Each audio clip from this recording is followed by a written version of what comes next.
Hello guys and welcome back to Shikha Classes.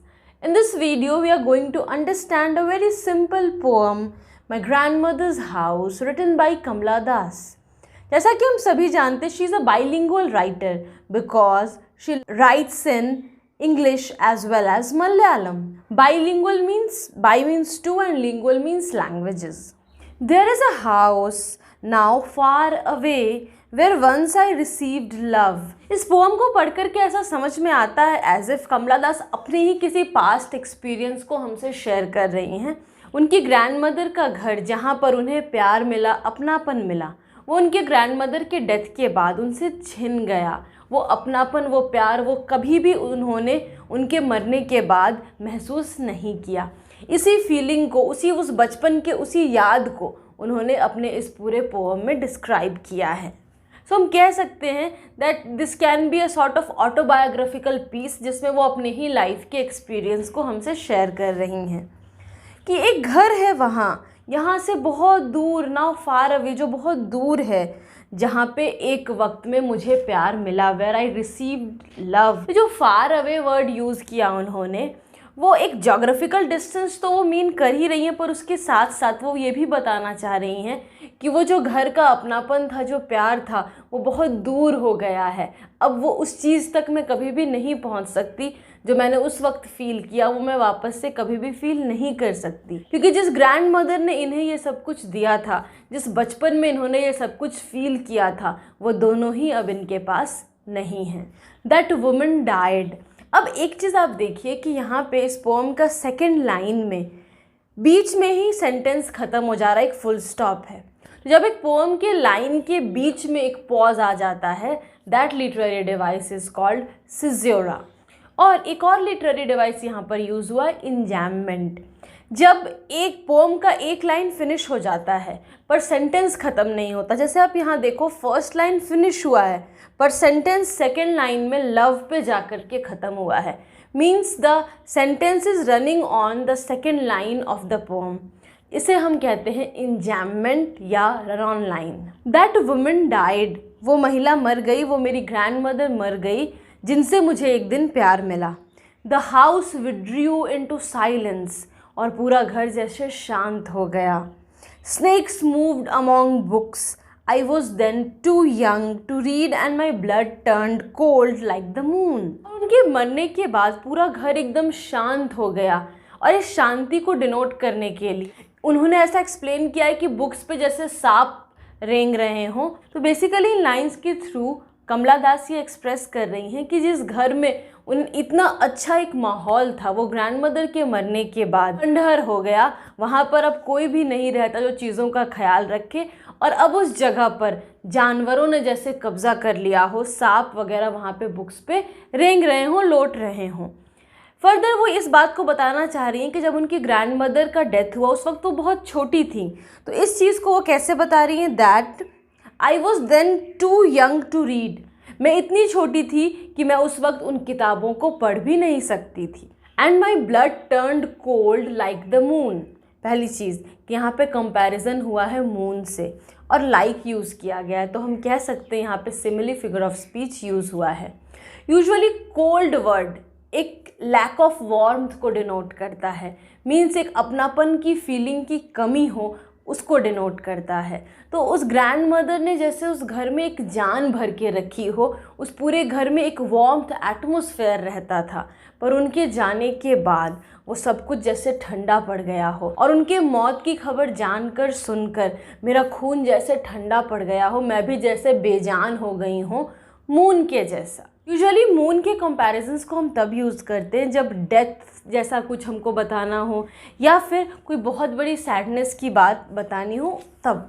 यहाँ पे भी आप देखिए, थर्ड, फोर्थ और फिफ्थ लाइन में सेम सेंटेंस कंटिन्यू कर रहा है। So the sentence is running on the third, fourth and fifth lines of this poem. तो हम कह सकते हैं यहाँ पे भी enjambment figure of speech use हुआ है, क्योंकि जब आप ये पढ़ोगे, I was then too young to read, तो टू यंग में ऑफकोर्स हमारा सेंटेंस तो फिनिश हो नहीं रहा। टू यंग टू रीड, आप अपने आप नीचे चले जाओगे और कॉन्टिन्यूसली आप पढ़ते जाओगे। तो इंजैममेंट फिगर ऑफ स्पीच का काम ही होता है एक फ्लूइडिटी देना, एक कॉन्टिन्यूटी देना। How often I think of going there. अक्सर मैं सोचती हूँ वहाँ वापस जाने का, to peer through blind eyes of windows और just listen to the frozen air.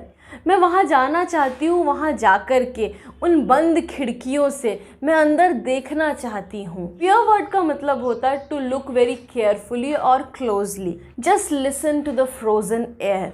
जैसा मैंने बोला कि इस पोम के थ्रू ये समझ में आता है कि जब वो ग्रैंड मदर ज़िंदा थी तो उनके प्रेजेंस से पूरे घर में, पूरे एटमॉस्फेयर में एक वार्म फीलिंग आती थी, एक कंफर्टेबल फीलिंग आती थी पोएट को। लेकिन अब जब वो नहीं हैं तो वो एयर भी उनके लिए जैसे लाइफलेस हो। फ्रोज़न वर्ड का सेंस यहाँ पर है लाइफलेस, कोल्ड। तो पोएट इतना ज़्यादा नॉस्टैल्जिक फील कर रही है अपने बचपन को, उन यादों को, उस फीलिंग को, उस एक्सपीरियंस को वो इतना मिस कर रही हैं कि वो वापस वहाँ जाना चाहती हैं। भले ही वहाँ जाकर के उन्हें ग्रैंड मदर नहीं मिलेंगी, सिर्फ वो मेमोरीज़ उन्हें वापस से याद आएंगी जो उन्होंने अपने ग्रैंड मदर के साथ उस घर में बिताया था, और उससे उन्हें दुख ही होगा। लेकिन अपने इस आज के प्रेजेंट के लोनलीनेस से बेहतर वो उस अपनी दादी अम्मा के, नानी अम्मा जो भी होंगी, उनके यादों के साथ भले ही वो दुखी हों पर ज़्यादा बेहतर वो वहीं फील करेंगी, ऐसा वो सोच रही। और इन wild despair pick an armful of darkness to bring it here to lie behind my bedroom's door। वो कह रही है, या फिर despair वर्ड का मतलब होता है कंप्लीट लॉस ऑफ होप।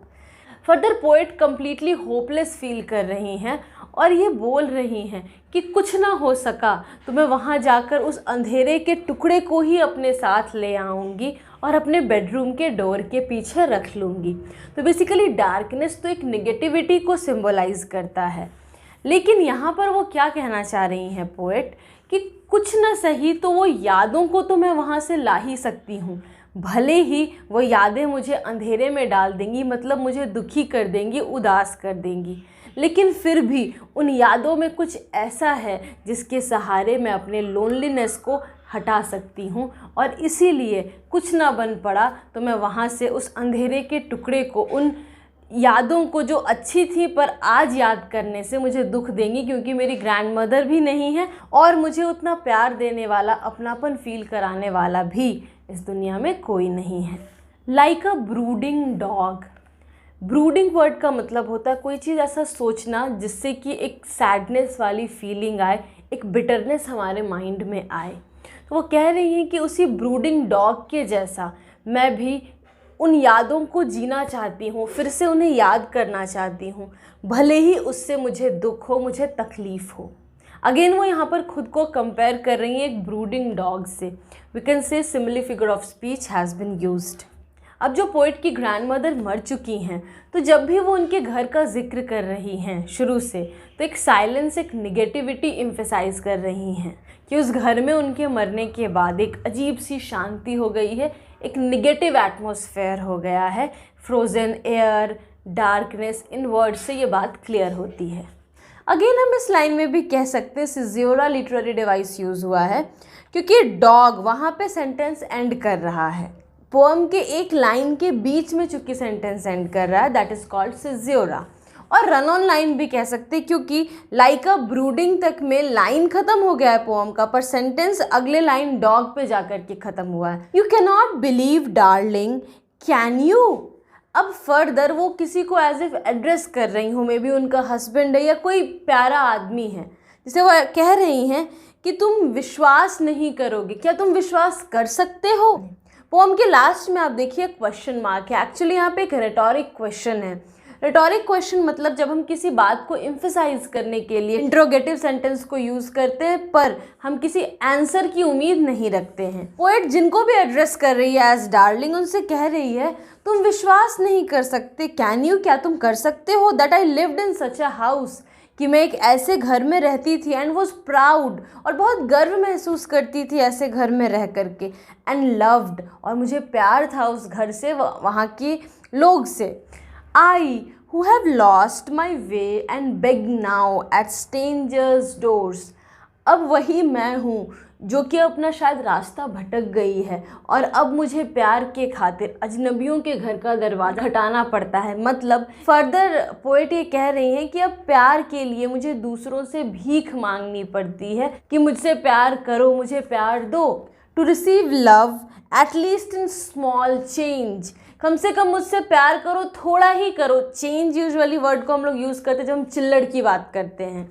तो वो कह रही हैं कि मुझे थोड़े थोड़े कुछ प्यार के लिए भी भीख मांगना पड़ता है, शायद मैं अपना रास्ता भटक गई हूँ। तो पोएट के इन सारे लाइंस को पढ़कर ऐसा लगता है एज इफ़ उन ग्रैंडमदर्स के हाउस में कुछ ऐसी बात थी जहाँ उन्हें एक सिक्योरिटी, इंटेग्रिटी महसूस होता था। वो बहुत खुश रहती थी, उन्हें कोई प्यार कर रहा है, टू बी लव्ड, ये फीलिंग उन्हें वहाँ आती थी। हम कह सकते हैं कि इस पोएम में सिंबॉलिज्म फिगर ऑफ स्पीच भी यूज़ हुआ है, क्योंकि एक डिस्पेयर के, एक उदासीनता के माहौल को क्रिएट करने के लिए बहुत सारे ऐसे वर्ड्स यूज़ हुए हैं।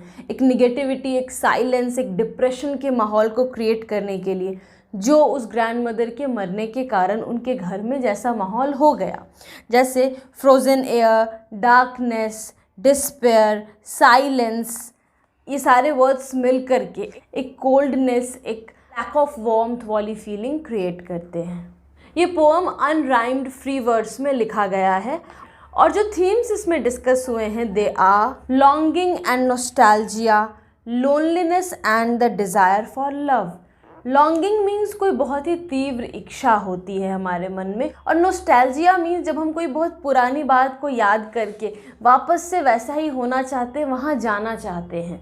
तो बिल्कुल वैसा ही इस पोएम में भी दिखाया गया है कि पोएट अपनी ग्रैंडमदर के हाउस को याद कर रही हैं, उनको याद कर रही हैं, और उनकी बहुत एक स्ट्रॉन्ग इच्छा है, एक स्ट्रॉन्ग डिज़ायर, एक लॉन्गिंग है कि वापस से वो उसी घर में जाएं और वहाँ की जो यादें हैं इनके मन में उसको फिर से वो रिलिव करें और फिर उन यादों को अपने साथ समेट कर वो अपने घर ले आएं। And second is loneliness and the desire for love.